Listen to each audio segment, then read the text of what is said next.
Is standing on a ward, and there are a lot of bad guys in the brush. Oh no, there's the charm that crashed down as well. It's a dead Gragas. It's going to take a little bit of time because he's relatively tanky, but still, that's first blood going over to Peyz. Vision control here for T1. Do you have Canyon, but he's backing, wanting to spend his earned gold from those full players. Oh god, okay, the arrow is going to connect. The counter-strike wears off, but there's the cease and desist! And he can't flash leap strike out of that one, and even though he had the Grandmaster's might, he's still going down. Oh, not the T1 TP. Yeah, the teleport flank angle is coming in here. Kiin, good position to start this one off. He's just beelining right in there. Paranoia comes down.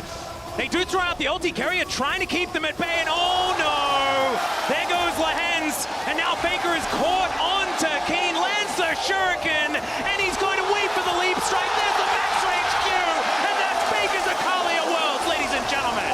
Yep, that's going to be even more money going over to T1. They're happy to trade these turrets because this is so much more map control, as Canyon's doing his very best to try and clear things out. Dustbringer should be able to help, as there's the charge, and this turret's not going to be long for the world. Oh my god, the damage! The arrow's going to connect, and Lehends trying to crash his way out. But Gumayusi says no! He has his bow primed, and it's another... Oh, never mind, not another charge. That's a smite coming through. Oh. Maybe it was a bait cease and desist, and it's a double kill! Peyz able to get the arcane ship, but just barely clipped by the hostile takeover. And Gen.G cannot do anything this game. I mean, it's just a beatdown from T1. If game 2 is 6 Oh god, okay, there's gonna be 5 people towards this top side of the map as Peyz looking to try and get on in there. Another cast. Kiin is just being thrown around by it like a ragdoll, and it's another kill for Gumayusi as a result. Gen.G not able to do anything. Faker just utilizing the second portion of his ultimate because he can, and it's all of a sudden a 6,000 gold lead.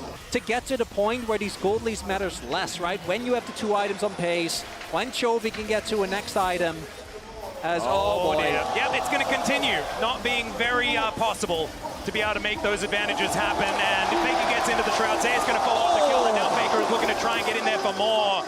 Dashing after Canyon and Kiin here. It is just Faker at the moment, but now you can see they make their way in. The paranoia comes down. Decent little utilization of the counter-strike, but Faker's going to get on the kill. Hostile takeover means Kiin is dead at the same time, and Peyz almost hit by that handshake. It could have been worse, and it's still a disaster. No. This guy, when he plays Akali at Worlds, it's just a beauty to watch as we're straight into it once again. Magnus Storm going to come down. This could be a pick as Keria, actually more tanky than we might have expected. He gets bailed out as well as Faker gets another one. Make it two as Oner is in on the action still. He's going to go down. The cast just to remove Peyz, and Gumayusi is on a rampage. Kiin is on the floor, and T1 are looking to shut out this game. Oh, handshake going to connect there. Not a lot of follow-up onto Lehends as they didn't have a lot of information. Red buff is the prize that they're looking for, but it's going to get reset, and it looks like Oner should be able to take control of it. Into the shroud goes Faker, is now paranoia. They think they might have them where they want them, as over the wall goes Chovy. He's got the flank angle, and they take down Guma to start off the fight, but it has to be paid for by Kiin.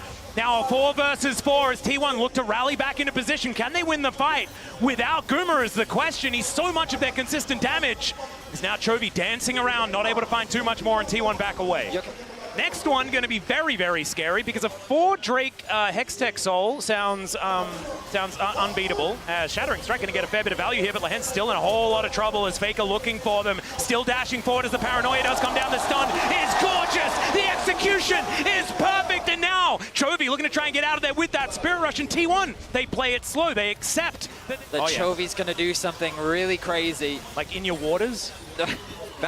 Oner. Oh yeah, Oner was thinking about it. The arrow is going to go wide, but still Spirit Rush has to be invested as Peyz gets caught by handshake, and now over the wall they go, but Oner might be going a little bit too far. You've got Zeus coming in though, just trying to be the hero, and speaking of heroes, Faker finds Peyz, but not enough damage. Lehends, the first to go down in the exchange, and now Gen.G are scattered. Peyz is dead, and Zeus says, you cannot take this belly. It's going to be Canyon that goes down next, and T1 will take down this inhibitor turret. It took a little while, but I think they're just going to move through and win game 3. And all that tension deflates as the turnaround is found. T1 not going to let Gen.G claw their way back in this game. Canyon tries to flash just to clear the wave. Yeah, Kiin desperately trying to hold him, but he cannot, and now it's Chovy left on his lonesome, He's going to need to be that hero as these minions are going to now join these Nexus turrets. Lehends just trying to buy some time, and he knows